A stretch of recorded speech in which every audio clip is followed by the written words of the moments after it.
month po, ang tema po natin ngayong May ay tinatawag na Christ's righteousness is the answer. Ulitin po natin, deklarasyon po ito. Hindi lamang to basta binabasa. Ito po ay may deklarasyon. Kapag diniklara, di po ba pagka diniklara at piroklama, ito po ay nagkakaroon ng kapangyarihan. Amen. So sabi nga, righteousness, sabi nga, Christ, righteousness is the answer. Redeeming our nation. Ang tema po niya yan ay nasa Daniel chapter 7 verse 14. So ngayon, tayo po ngayon ay mag-aaral patungkol po dito sa righteousness is the answer. The Philippines is for Christ. Totoo naman po. Sabihin natin, my family is for Christ. Parang malamya po yata, yung pong may buhay, yung may diin. Kumbaga yung pag talaga binigkas mo, talagang kakapit yan sa kaaway. Isa pa po, my family is for Christ. Amen. Palakpakan pa po natin minsan pa ang ating pong Diyos. So sabi nga, Christ's righteousness is the answer. The Philippines is for Christ. Ano po ba yung tinatawag na righteousness? Sabi nga ni Brother Eri, very simple. Righteousness is right with God. And ito raw po ay utos ng Panginoon sa atin. Is the foundation of orderliness. Divine orderliness is not earned but received through faith in Jesus Christ, who is the source of righteousness. So, sa Psalms 33 verse 12, sabi po dyan, blessed is the nation whose God is the Lord. Pinagpala raw ang bayan o bansa na si Jesus ang Panginoon. The people who have such a sense ng katiwasayan sa pamamagitan ng pag-alam na ang lumikha ng sansinukob, ang soberano sa mga bansa ay partikular na pinili sila bilang kanyang sariling mga tao can be called no less than blessed or pinagpala. Paano nga ba totoong pinagpala ng Diyos ang isang bansa? Ang sagot po, yan po nakikita po natin sa Psalms 33 verse 12, ito po yung tunay at malinaw at diretso.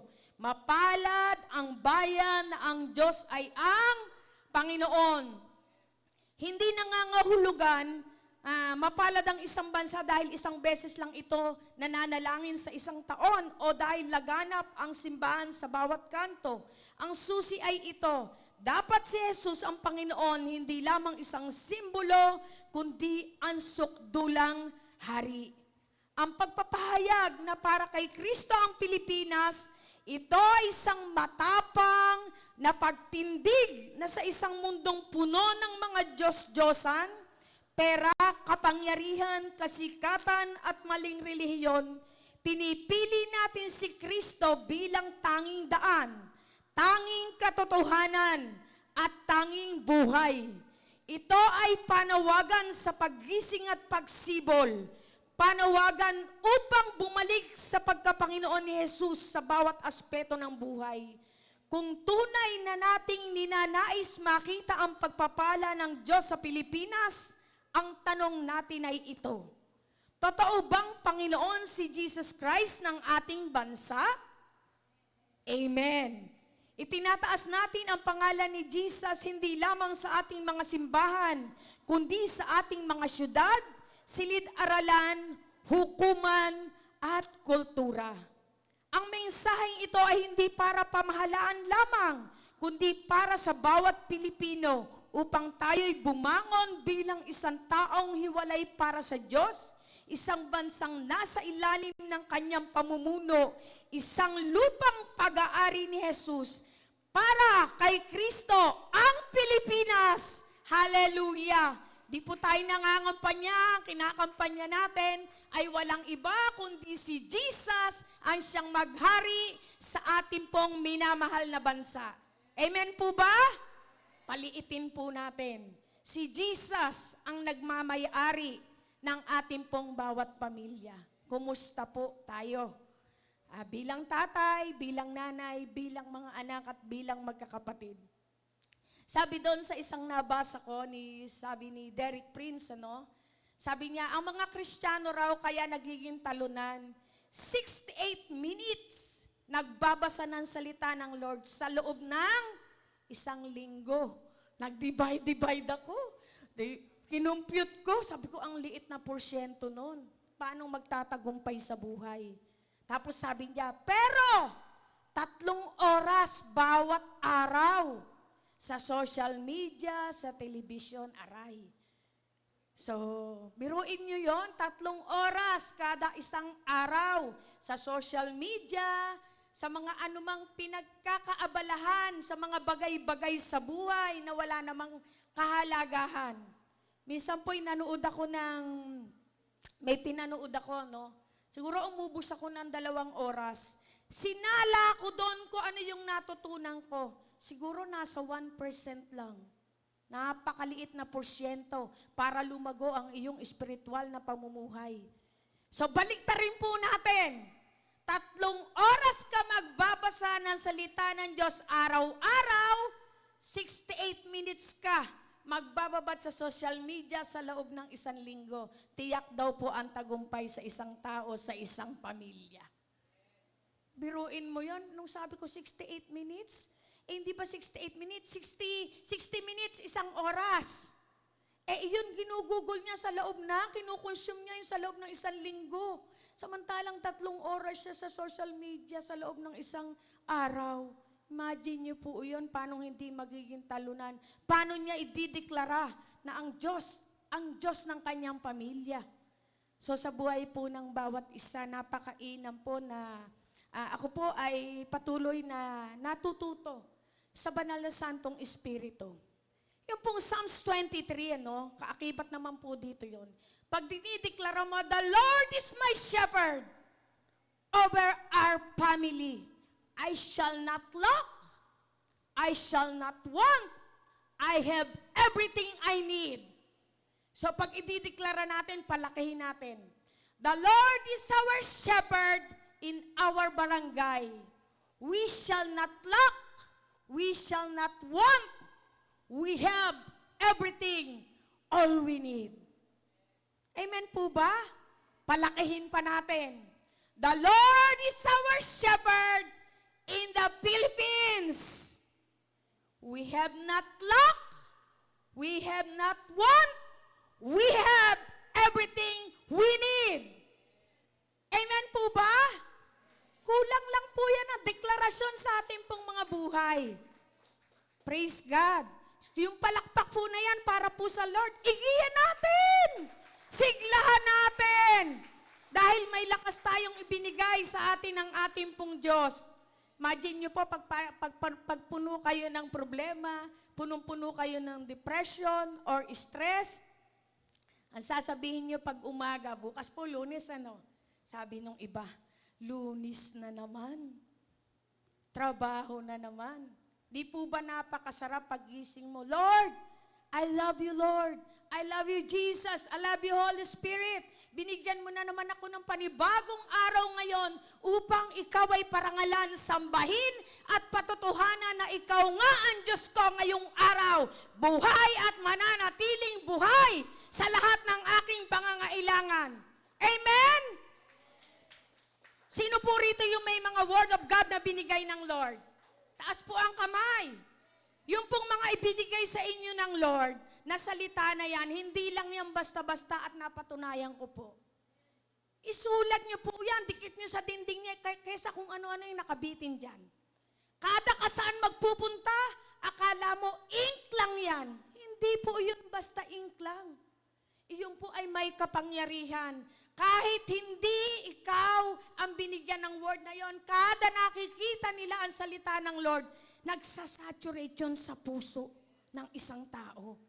At ito ay nagkakaroon ng buhay. Dahil ang salita ng Lord ay buhay! Magpakailanman. Amen!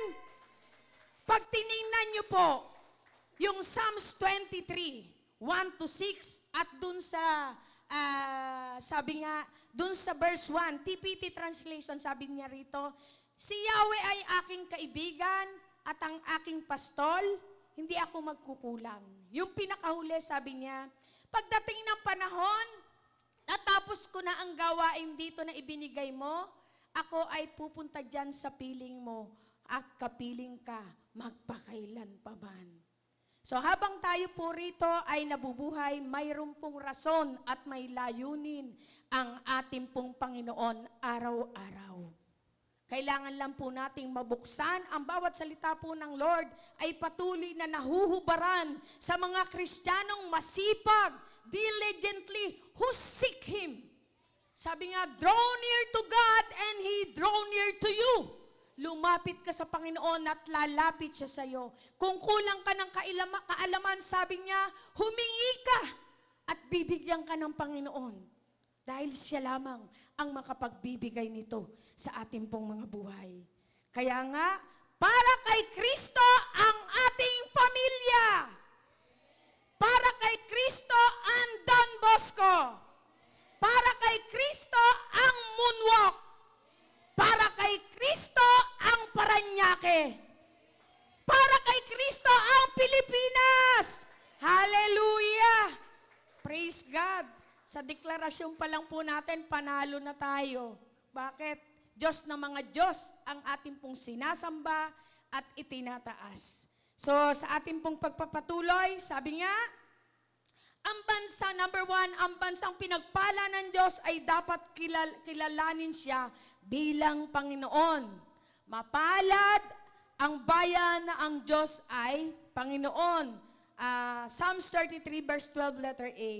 Letter A, ang pagkapanginoon ay hindi simboliko. Ito ay personal at pambansa. Madali namang sabihin kasama natin ng Diyos o pagpalain ng Diyos ang Pilipinas.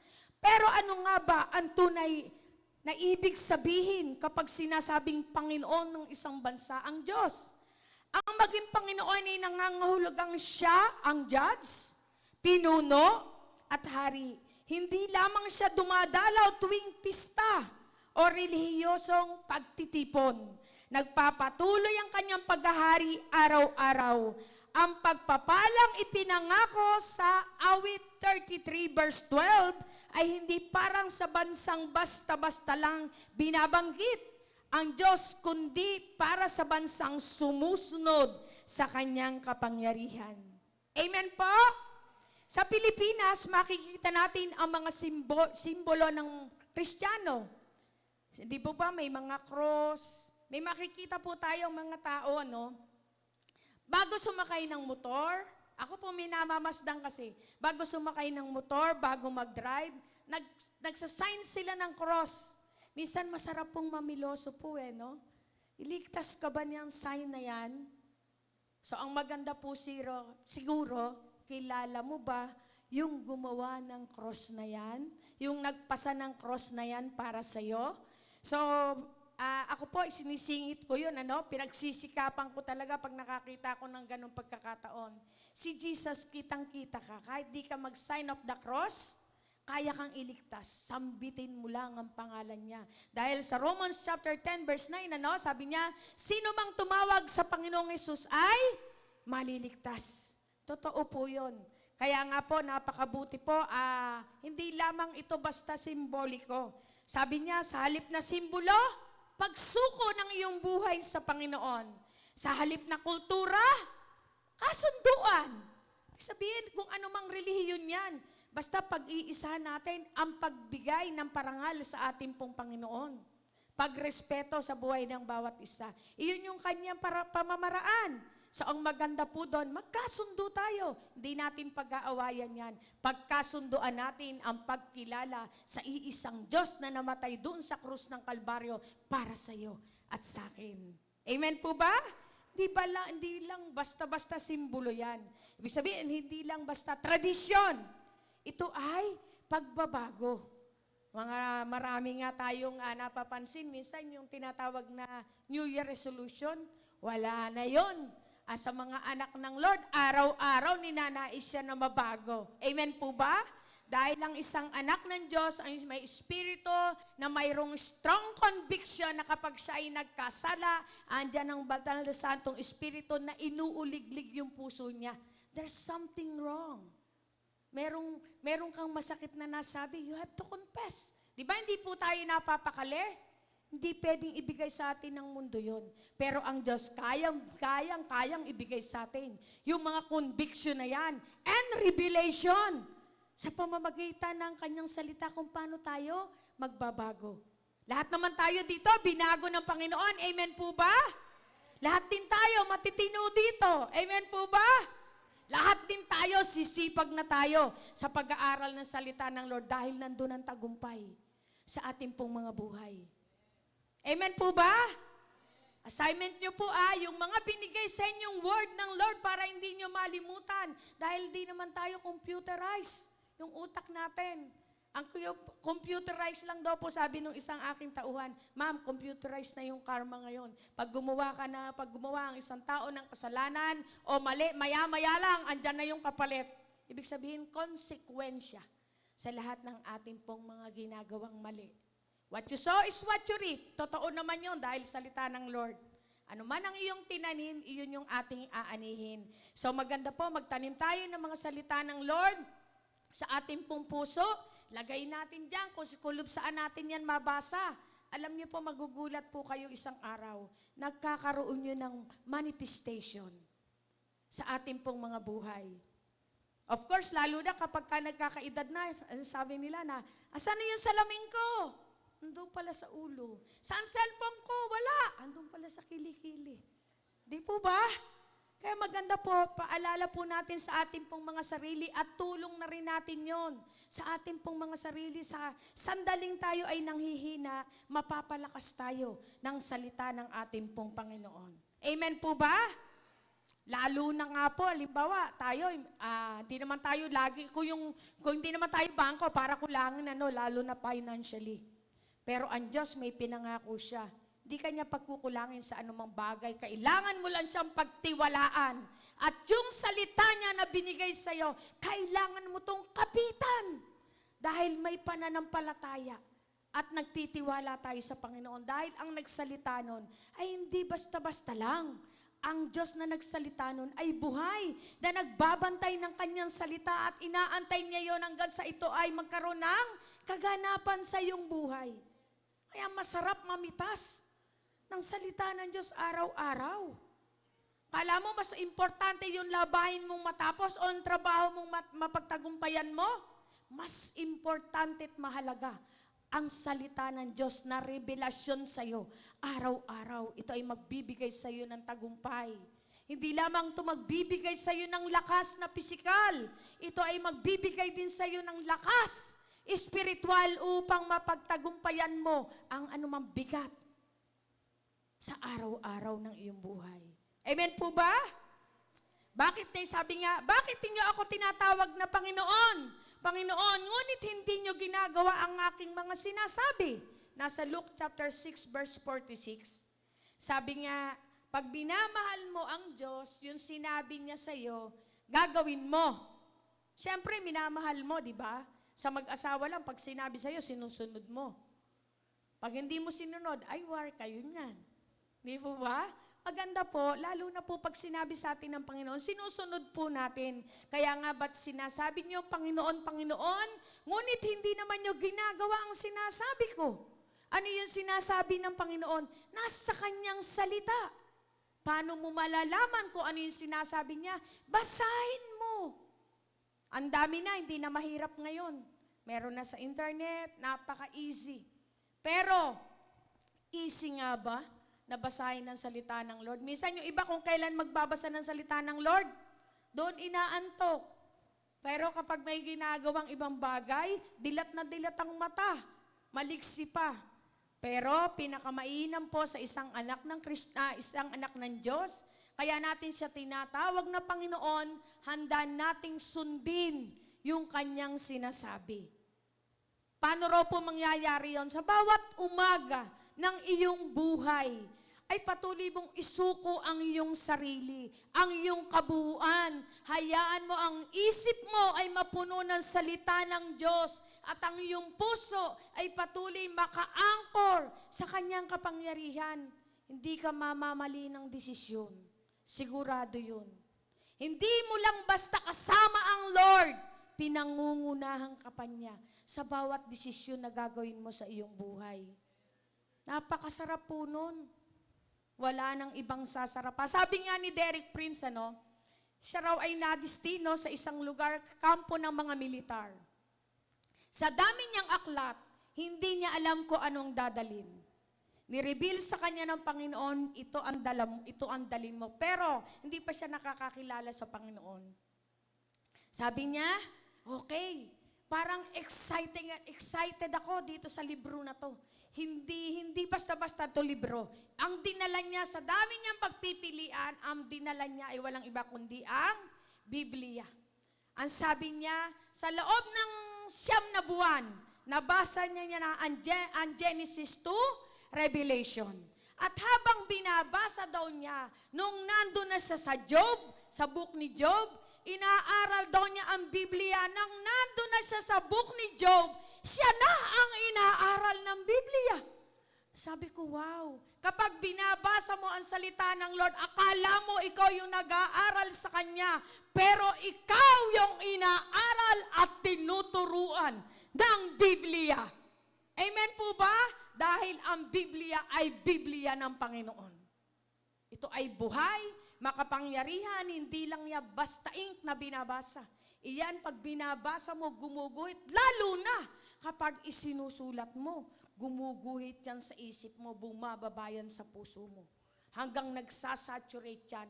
At ang bawat pintig ng puso mo, walang laman kundi ang salita ng Lord. At pag nagkaganon, ikaw ay mamumuhay bawat araw na matagumpay bilang anak ng Diyos. Amen po ba? O baka nagtatanong rin kayo, ano ang pagkakaiba namin, Panginoon, sa mga hindi Kristiyano? Kung yung mga hindi Kristiyano nahihirapan, lugami, baon sa utang, ano ang pagkakaiba namin sa kanila? Di po ba? So parehas ng dinaranas, may pagkakaiba po. Ang isang Kristiyano na inuuna ang Panginoon at hinaayaan niya ang Panginoon na gumabay sa kanya, ibang klase ang taong iyon. Bakit? Kasama ang Diyos sa bawat kanyang desisyon. Dahil hindi siya ang nagpapatakbo ng kanyang buhay, ang nagdidesisyon sa kanya at nag-guide sa kanya ay walang iba, kundi ang Diyos na makapangyarihan. Palakpakan po natin ang ating pong Panginoon. Kaya nga, dumarating ang tunay na pagpapala kapag iginagalang si Jesus. Hindi lamang sa salita, kundi sa gawa. Kapag ang kanyang salita ang naging pundasyon ng ating buhay, sa pamilya, sa negosyo, sa edukasyon, sa batas, pamahalaan, at maging sa libangan, doon makakasumpong ang Pilipinas na ganap na pagpapala ng Diyos. At pwede mong iproklama ngayon, the Lord is my shepherd over this rep. Ano po ang meron sa rep? The Lord is my shepherd over this rep, I shall not lack. Ano po ang meron? Hindi mawawala ng pagkain yung iyong refrigerator. Nagawa niyo po ba yon? Ako po, nung nireveal sa akin ng Lord to, ay para akong ewan. Ikot ako sa loob ng kondo, sa talyer, nagpo-proclaim ako niyan. Malakas yung boses ko. Bakit ako mahihiya? Naririnig ng Diyos ko yon. Hindi ko yun ipinaririnig sa tao. Pinaririnig ko yun sa kaaway. Dahil ang kaaway gusto niya lagi kang nananahimik, lagi kang tameme. Para nun maging talunan ka. Okay lang sa kanya na manahimik ka sa nalalaman mong salita ng Lord. Pero ang gusto ng Lord, speak aloud! Speak boldly of His word! Para nun, ito ay patuloy na magkaroon ng kapangyarihan sa iyong buhay. Pag sinabi pa ng Lord, sabi niya, Psalms 23, the Lord is my shepherd, I shall not lack.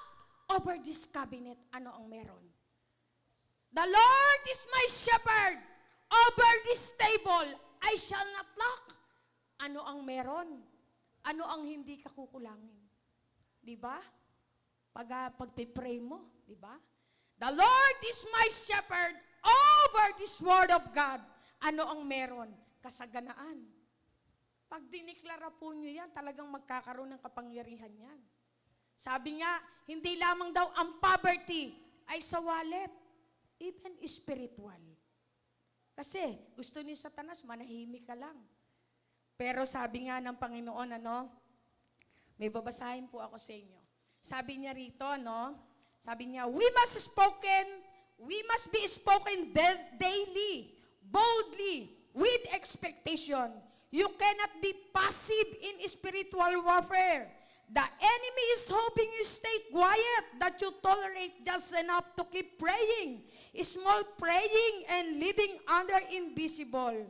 Sabi nga, the Holy Spirit is calling you to rise up, to take hold of your authority to speak. The sum of your full voice to say, no more in my house, no more in my mind, because once you recognize the poverty is a spiritual assignment, not just an earthly problem, you will stop negotiating with it and starting commanding to live it. Amen po ba? So, ganon ang gagawin natin. Lalo na yung sinasabi natin, paano ba magiging Diyos ang Pilipinas? Ito po ay magsisimula sa bawat individual. Kaya ako po sinasambit sa inyo yon. Ang isang pamilya po ay binubuo, ang barangay po ay binubuo ng isang maliit na community. Wala kundi ang pamilya. Sa pamilya po, binubuo po ito ng bawat isang personal, individual. So sa bansa po, binubuo po ito ng napakalawak na barangay, city. So saan po magsisimula? At ako po'y naniniwala na ang magpoproklema at magdedeklara na walang ibang Diyos sa Pilipinas, walang iba kundi ang kanyang simbahang pinili at tinawag. Amen po ba? Na kanyang pakakasalan. So tayo po, bilang mga Kristiyano, kakaiba po ang ating pong mga buhay. Hindi kakaiba na magic. Hindi. Sabi nga kapag raw dinideklara mo na si Jesus, ang Diyos sa iyong pamilya, humahatak daw to o nagmamagnet daw to ng mga miracles sa iyong tahanan, sa iyong buhay, sa ating barangay, sa ating pong bansa. Gusto po ba nating maganap yon? Mangyayari po yon dahil ito mismo ang gusto ng ating pong Panginoon. Amen. So letter B, nagsisimula ang tunay na pambansang pagbabago sa pagkilala sa paghahari ni Kristo. Marami ang naghahangad ng politikal na reforma, reformang pang-ekonomiya at maging reformang moral. Ngunit wala sa mga ito ang magtatagumpay kung walang reformang espiritual. You see? Ibang klase po. Hindi lamang po, sabi nga, ang labanan dito ay hindi basta pisikal. Ang labanan po dito ay tinatawag na spiritual. At tayo po ay napakapalad po natin. Dahil sabi nga sa isang junk shop daw, tayo yung pinili ng Lord. Bakit ka pinili? Dahil alam ng Lord na may potential ka, na mayroong gagawin sa iyo ang Lord. Imagine mo po, lahat ng tinawag ng ating pong Panginoon, kumbaga mas more than, yung nanggaling dun talaga sa hirap. Hindi yung hirap na buhay, kundi nagkaroon ng masalimuot na buhay. Kumbaga pinagpilian, tira-tira, parang auction. Di po ba? Sabi nga, ang Panginoon po alam niya kung ano ang nararapat sa iyo at sa akin. At napakapalad po natin. Tayo po ay hinirang ng Lord at pinili bilang Kanya, bilang isang mamamayang Pilipino. Tayo, pag nakakita tayo ng ibang lahi, meron tayo po, asawa ni Sister Ara. So minsan, gano'n na lang yung pagtingin natin. Kailangan, sa buhay po natin, mag-stand tayo. Matuwa na tayo, masiyahan tayo, na ganito tayo pinili ng Lord. At dito sa bansang Pilipinas, dito tayo itinubo ng ating pong Panginoon. Amen po ba? Yung ibang maririnig natin, ayoko na tumira sa Pilipinas, mahirap ang buhay. Pero sa Pilipinas, malaya kang sumamba, hindi kagaya sa ibang bansa. Dito, anytime pwede kang magbasa ng Biblia, anytime pwede kang mag-worship. Sa ibang bansa, hindi. Itinatago. Di po ba? Lalo na sa bansang Islam. Kaya nga, ang buhay po natin ay patuloy na nagbibigay ng isang aksyon kung paano ang mga kapwa natin, Pilipino, ay makakilala rin sa ating pong Panginoon. Di po ba? Kaya paggamit po natin ang ating pong buhay sa ating pong Diyos. Kaya nga, ang ugat ng mga suliranin ng bansa ay espiritual at ang solusyon ay espiritual din. Kapag ang mga matuwid ay nangunguna, ang bayan ay nagagalak. Proverbs 29 verse 2. Ang matuwid na pamumuno ay nagmumula sa pagkilala sa kapangyarihan ng Diyos. Ang pinagpalang bansa ay yaong mga leader ay yumuyukod kay Kristo. Kung saan ang mga ama ay ginagabayan ang kanilang pamilya sa takot sa Panginoon. Sabi nga, kapag righteous ang iyong mga magulang, kapag righteous kang magulang, tiyak, righteous ang iyong mga anak. Pero kapag hindi, sabi nga, may pagkakataon pa naman. Sabi nga, kapag ang mga magulang mo ay matuwid, tiyak ang mga anak mo magiging matuwid rin. Kaya yung mga magulang na naririto, hindi lamang pilitin, kundi pagsumikapan nating maging matuwid upang ang ating pong mga anak makita yan sa ating pong mga buhay. Hindi mo pwedeng sabihin sa anak mo na, ikaw, paglaki mo, maliit pa, huwag kang maninigarilyo, pero nakikita sa'yo. Di po ba? O, hindi nga nakikita sa'yo, pero inuutusan mo siyang bumili. Hindi po pwede. Kung gusto mong maging matuwid ang anak mo na ikaw na magulang, sa'yo dapat magsimulang magulang ang righteousness. Amen? Palakpakan po natin ang ating pong Panginoon. Kaya nga, kung saan hindi lamang kaalaman ang itinuturo sa paaralan, kundi katotohanan. Kung saan ang mga simbahan ay hindi sentro ng aliw, kundi naghuhubog ng altar ng pagsisisi at paggising. Ibig sabihin, revival, pagpapanumbalik sa Panginoon. Dapat bumalik ang Pilipinas sa kanyang tunay na hari, si Jesucristo. Kapag siya ang Panginoon, dumarating ang kapayapaan, namamayani ang katarungan, dumadaloy ang kagalingan, tumataas ang pag-asa. Iyon ang pagpapalang matagal na nating hinahangad. Amen po ba? At nagsisimula ito sa pagkilala na si Jesus ang Panginoon, hindi lamang ng langit, kundi ng Pilipinas. Si Jesus ang Panginoon ng Pilipinas. Amen po. Praise God. Number 2, mga patunay na si Kristo ang Panginoon ng isang bansa.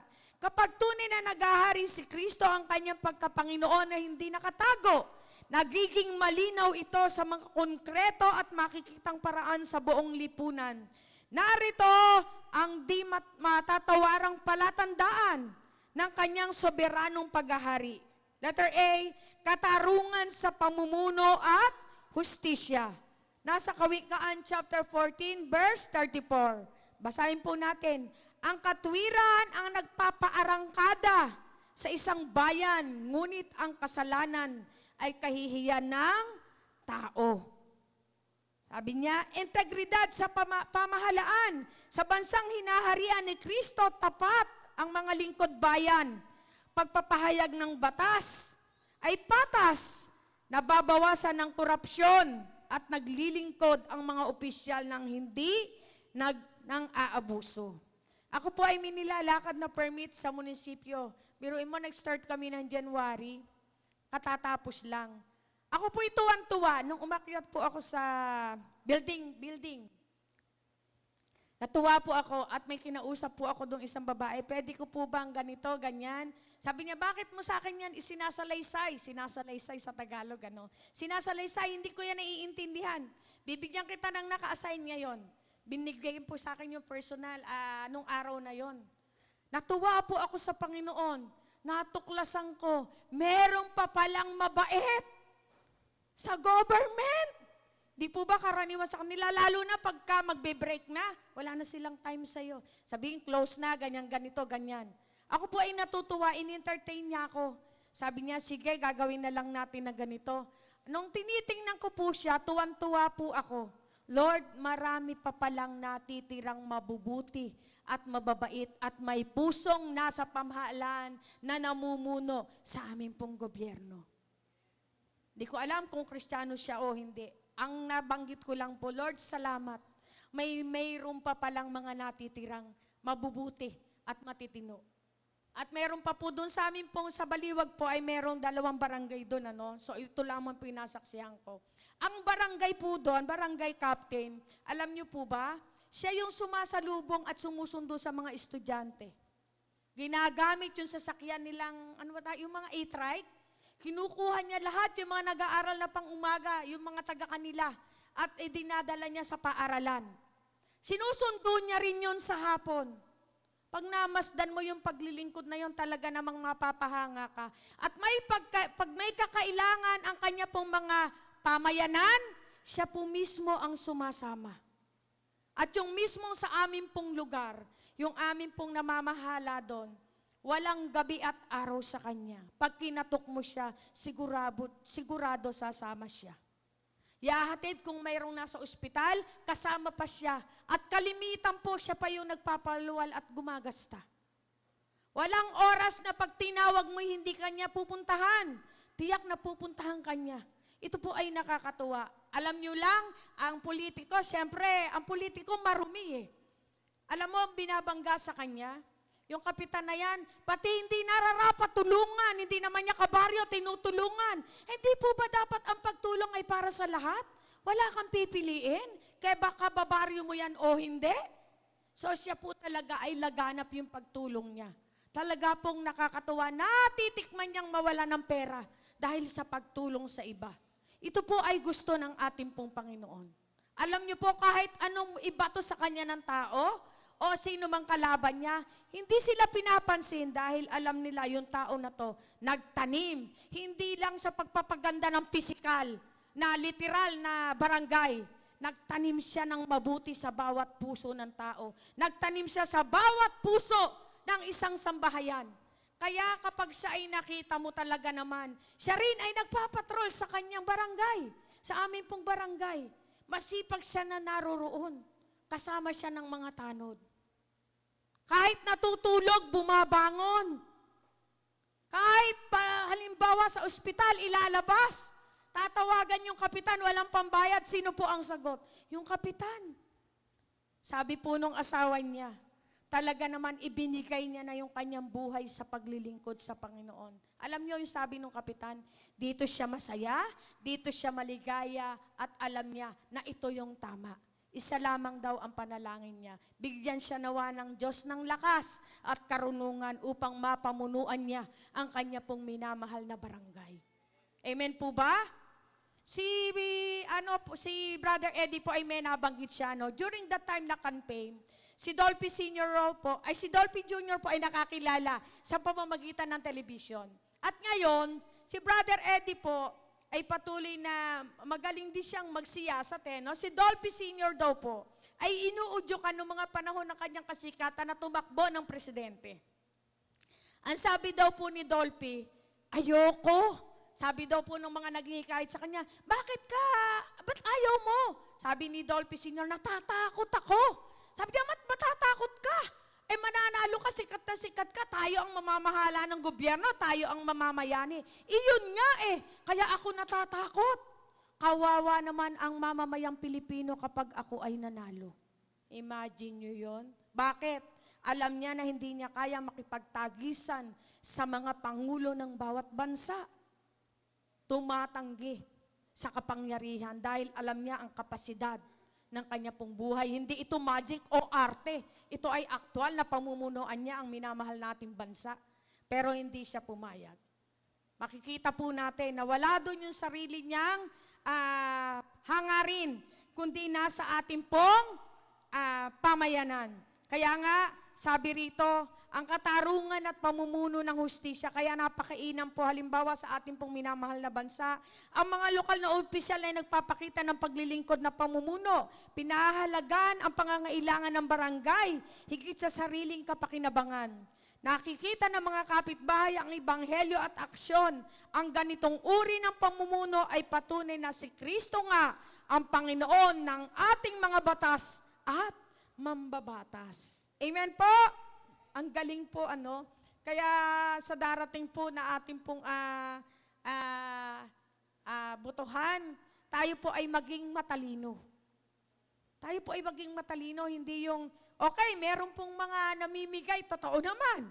At hindi natin yun alam kung paano nangyayari. Pero sabi nga, ikaw ay binigyan ng karunungan ng ating pong Panginoon. Alam mo kung ano yung tama at ikaw yung nakakaalam. At alam mo, bibigyan ka ng Panginoon ng karunungan. Kaya nga, napakainam po na sa ating pong mga buhay, patuloy na tayo po ang pipili ng ating ilalagay na mamamahala sa ating pong pamahalaan, maging sa ating pong barangay. Hindi po iba, tayo mismo. Saka maging matalino po tayo. Letter B, pagkagising sa mga puso ng mga tao, hindi mo ba kami bubuhayin muli upang lubusang magalak sa iyo ang iyong bayan? Nasa Awit chapter 85 verse 6, ito po yung tinatawag na restore favor to the land. Personal na kabanalan ng ating pong kailangan. Hindi lang basta nagdarasal sa simbahan ang mga mananampalataya, kundi namumuhay ng hiwalay sa kasalanan, umiwas sa chismis, karumihan at kasakiman at hinahangad ang mga pag-ibig. Sabi nga, hinahangad ang pag-ibig, kagalakan, kapayapaan, at pagpipigil sa sarili. Sabi, nandito po yun sa Galatians chapter 5, 22 to 23. Dapat yung personal na kabanalan, nakikita po yan sa atin. Yung mga pangit o hindi magagandang balita, pigilan nyo na ang inyong bibig o cellphone na sa inyo magmula. Maganda po na mga positive at nakapagpapalakas ng loob ang ating pong bibitiwan at isipin po natin bago natin ito i-click o bago natin ito i-send. Tandaan po natin, anumang ginagawa natin sa ating pong kapwa, ginagawa din natin yon sa ating pong mga sarili. Kaya po, kailangan natin yung personal na kabanalan at kailangan din natin ng masiglang pagsamba. Ang pagtitipon na hindi gawain lamang, ito ay taus-pusong pakikipagtagpo. Ang mga prayer meeting ay umaagos sa langsangan. Ang mga patotoo ay nagpapasiklabs ng pag-asa. At ang mga nawasak na buhay ay napapanumbalik. Ito yung maganda. Na sa ating pong mga buhay, makita tayo mismo ang patuloy na pinangungunahan at pinaghaharian ng ating pong Panginoon. Mapagmisyon na sigla, lumalabas, ibig sabihin, lumalagpas ang mga Kristiyano sa apat na sulok ng simbahan. Sabi nga, kailangan nating lumabas dahil dito tayo ay mga Kristiyano na. Nagbabahagi ng ebanghelyo sa tricycle, sa palengke, sa paaralan at internet. May bagong mga disipulo na nabubuo at tinuhubog sa pananampalataya. Ibig sabihin, discipleship. Hindi lamang po tayo masisiyahan na tayo ay ligtas na, bahala na sila. Mayroon po tayong kagampanan dahil sa atin po, tayo po ay patuloy na may nagtiyaga sa atin. Ang iba po sa atin, minsan nasa Panginoon na, dumarating din po yung panlalamig sa ating pong mga buhay. Lahat naman po tayo nakakaranas nun.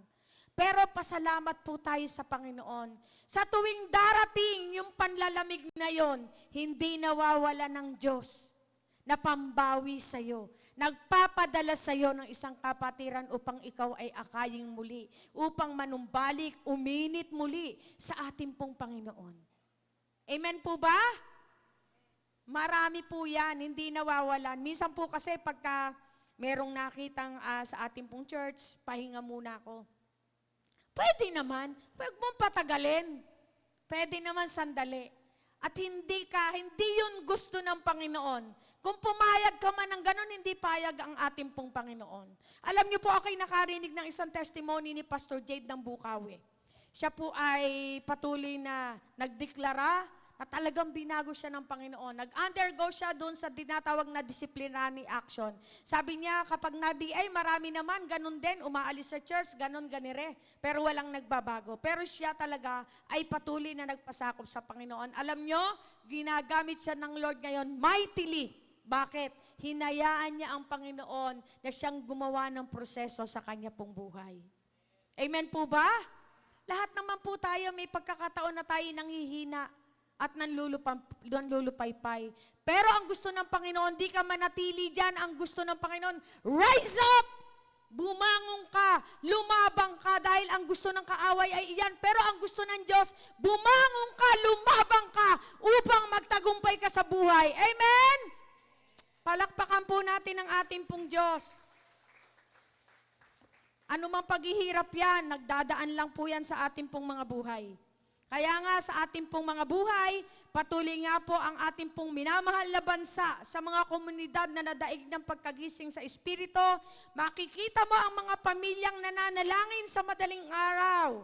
Lahat naman po ay nakakaranas ng ganyan. Iba po kasi pang magpe-pray ka ng madaling araw, talagang sacred, tahimik pa. Sa kabataang nangunguna sa outreach sa mga mahihirap na lugar, mayroon pa po niyan. At makukulay na patotoo ng mga dating adik at dating rebelde na nabago. Ang pagising na ito ay bunga ng paghahari ni Kristo sa puso ng bawat tao. Amen po ba? Biruin mo, dating adik na bago. Dating buhay, talagang nakikita mo yung kaningningan ni Kristo. Hindi po yan kayang gawin ng tao, pero kayang gawin ni Kristo sa buhay mo at sa buhay ko. Sa buhay ng pamilya mo, huwag ka lang lulubay ng kapananalangin, huwag kang mapapagod. Dahil sabi nga, kung ang lakas mo ay galing sa Diyos, hindi ka mapapagod. Kung ang iyong kayamanan ay galing sa Diyos, hindi yan mauubos. Kung ang paglilingkod mo sa ating Panginoon ay para sa Kanya, hindi ka manghihinawa, bagkos pagsisikapan mo to at lagi kang masigla at masaya. Palakpakan po natin ang ating pong Panginoon. Kaya nga, letter C, sa pagkakaisa sa pamamagitan ng Espiritu ng Diyos, gaano kahusay at kasarap kapag ang bayan ng Diyos ay nagkakaisang manirahan. Nandiyan po yan sa awit 133 verse 1. Sabi nga, magkasundo sa ating layunin sa buhay at magtulungan para sa Diyos. Our outward expression of unity will reflect our inward unity of purpose. So napakainam po na magkakaisa tayo sa layunin. Pagkakasundo ng iba't ibang kultura. Siyempre, mula dun sa Luzon hanggang Mindanao, mula sa Tagalog hanggang Tausug, ang dugo ni Kristo ay tumatawid sa tribo, etniko at lingwistikong hangganan. Pagtutulungan ng iba't ibang denominasyon, body of Christ. Mga kapatid po natin yan sa Panginoon. Iisang pananaw kapag si Kristo ang Panginoon, lumilipat ang focus mula sa ating simbahan, patungo sa kanyang misyon na nagpinag-iisa ang mga mananampalataya sa dakilang utos ng ating pong Panginoon. Sa ating pong minamahal na bansa, pagkatapos ng bagyo o pagsabog ng bulkan, makikita natin ang mga manggagawa, ang mga pastor mula sa iba't ibang denominasyon na isinasantabi ang pagkakaiba upang magbigay ng tulong at ipahayag ang pagmamahal ni Kristo. Ang pagkakaisang ito ay sa oras ng krisis ang nagpapakita na si Jesus, hindi politika o personalidad, ang tunay na Panginoon ng ating pong mga pulo o ating pong bansa. Kapag daw si Kristo ang namumuno ng matuwid, namumuhay sa kabanalan, nagkakaisa ang mga mananampalataya sa kabila ng anumang hangganan, nagdadala ng isang patotoo sa ating pong Ebanghelyo. Si Kristo nga ang Panginoon at para kay Kristo ang bansang ating minamahal, ang Pilipinas, ay para sa Panginoong Hesus. Palakpakan po natin ang Diyos. So sa ating pong conclusion, mula sa pagpapahayag tungo sa kapalaran, para kay Kristo ang Pilipinas ay higit pa sa isang sigaw ng pagkakaisa. Ito mismo ang tibok ng ating pambansang kapalaran. Ang mga taong kumikilala kay Jesus bilang hari ay ginagarantiyahan ng kanyang pagpapala. Ngunit kaakibat nito ang karangalan at pananagutan. Hindi tayo tinawag para lamang masiyahan sa pabor ng langit, kundi upang tayo ay maging katiwala ng liwanag at bayan, sabi nga, na hindi mapapantayan. Nandiyan po yan sa Matthew chapter 15, verse 13 to 16.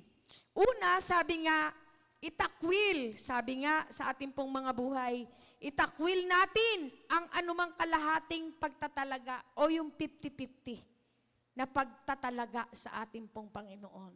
Hindi pwedeng nandito ka o gusto mong pagpalain ng Lord o gusto mo siyang makaulayo o gusto mong marinig ang kanyang tinig at gusto mong mamuhay ng kanyang katagumpayan, subalit ikaw ay nakikisawsaw sa gawa ng mundong ito.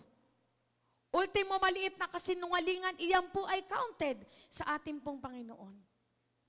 Sabi nga, Ang mga mananampalataya, matuto tayong magsalita ng katotohanan. Iwaksin na natin kahit maliit na kasinungalingan. Amen po ba? Napakainam po na tayo mismo ay makaranas ng katuwiran sa sinasabing righteousness. Dahil ang righteousness, ito ay gusto ng ating pong Panginoon. Napakasarap po ng mabuhay na ikaw ay malaya, na wala kang itinatago. Pawang katotohanan ang sinasabi mo. Wala kang bahid takot sa iyong puso. O walang bahid takot na ilalaban sa iyo ni Satanas o ibubulong sa iyo na ganito ka. Napakasarap po ng mamuhay na lantad sa ating pong Panginoon. Amen po!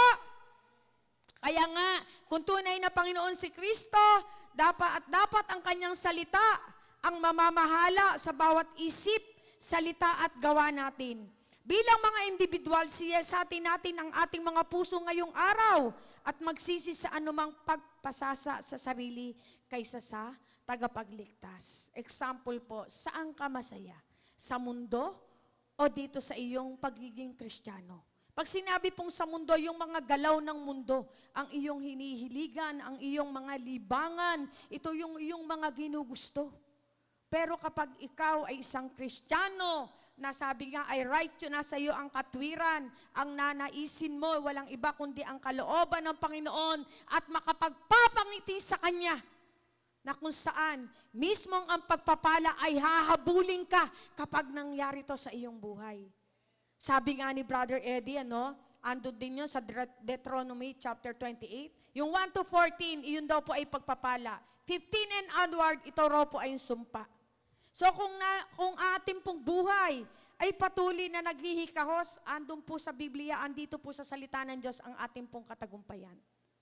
Gusto mong habulin tayo ng pagpapala? Sino po ang gustong habulin ng pagpapala? Nandiyan po yan sa salita ng Lord. Hanapin niyo po, parang tagilid yung bangka. Dito po, palakpakan po natin ang ating pong Panginoon.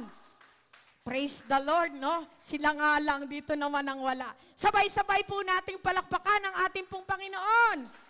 Praise God. Malakas na palakpak at masigla at may buhay at may gana sa pagdideklara na ang Diyos ay buhay nga sa bansang Pilipinas at sa ating pong mga buhay.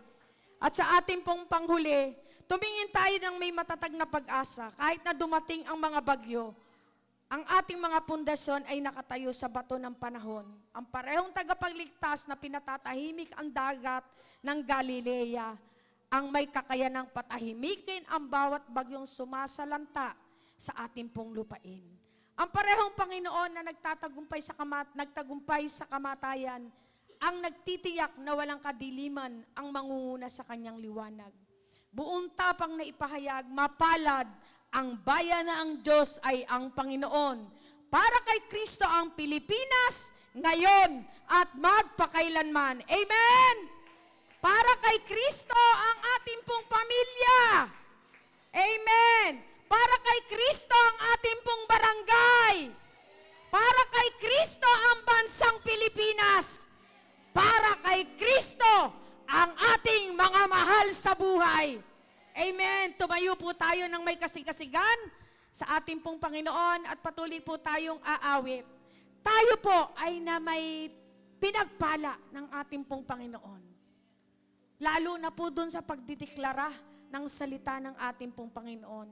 Hindi lang basta binabasa mo. Habang ikaw ay nagmumuni-muni, binabaybay ang salita ng Lord. Ito po ay may kaganapan at kapangyarihan. At ang manifestation nito, ikaw mismo ang makakasaksi. Sa iyong mismo ipararanas ng ating pong Panginoon. Kay buti ng ating Panginoon. Ano nga ba? Sino nga ba ang Diyos ng ating pong pamilya? Si Kristo po ba? Ang sagot po ay Amen. Amen po! Amen. Purihin ng Panginoon. Sige po, patuloy po tayong umawit. When the stage is fair tonight. Yes, oh God. Hallelujah. There's no one else. Namnamin niyo po yung awiting ito. Just you and me. Yes, oh Jesus. When the Kay curtains buti mo, oh close Diyos. behind. Yes, oh God. When the curtains close Yes, oh Jesus. behind. There's no pretense. I'm on my knees. I will lay down my life. I will lay down my life for the love sacrifice, for the love sacrifice. Ikaw ang Diyos ng aming pong You pamilya. gave Ikaw ang to Diyos me. ng aming pong barangay. It's Ikaw all ang Diyos ng because lahat of you. naming mga mahal sa buhay. It's Ikaw ang all Diyos ng because aming of pong you. kabuhayan. Ikaw ang Diyos ng aming pong kalusugan. I know Ikaw ang Diyos ng aming pong minamahal na bansa. Yes, oh God. holy. Sino nga ba ang Diyos na kilala mo? That God I know. Gaano nga ba siya kabuti sa'yo? Faithful and true. Yes, oh God. That God I know. The power of refuge. Hearts are healed. Christ revealed. The God I know. Light of the city. The God I know. Strengthens the weak. The God I know. The God I know. Your heart beats within me. As you are, so are we. The God I know. Ito instrument, please. Righteous and holy. The God I know. Faithful and true. Matapat nga ang Diyos sa The iyong God I buhay, know. The sa iyong God I pamilya. know. Matapat siya My tower sa lahat ng oras at aspeto ng iyong buhay. Hearts are healed. Minamahal ka niya. Siya ay laging Christ tapat. revealed. Siya ay laging handang tumugon The God sa lahat mong I pangangailangan. know. Kilalanin mo siya na siya lamang ang Diyos ng iyong pamilya, ng iyong buhay, The God ng I iyong pangangailangan. Siya pa rin ang Diyos ng iyong kalusugan, maging pinansyal. Siya ang Diyos na nagbibigay ng lahat mong pangangailangan. Siya ang Diyos na nakakaalam ng minimithi ng iyong puso. Ang sabi niya, ngayong oras humingi ka ng anuman sa kanyang pangalan upang maparangalan ng Ama sa pamamagitan ng anak. Siya ang naglalayo sa iyo sa iyong mga kasalanan. Siya ang nagbibigay sa iyo ng kagaligan. Nais niya ikaw ay mamuhay ng matagumpay. Both favor of God and man be with you today. In the name of Jesus. The Holy Spirit is moving freely sa iyong puso right now in the name of Jesus. Yes, oh God. Yes, oh God. Yes, oh Jesus. Ikaw ang Diyos na mabuti at tapat. Ang mga pangako mo, O Diyos, sa amin ay sapat. At kung kami ay naninindim, at ang paligid ay kay dilim, kami ay dadalangin, kami ay daraing sa Diyos na sumasagot ng panalangin. Ikaw ay Diyos. Ikaw ay Diyos na mabuti at tapat. Ang mga pangako mo, O Diyos, sa amin ay sapat. At kung kami ay naninimdim, at ang paligid ay kay dilim, kami ay dadalangin, kami ay daraing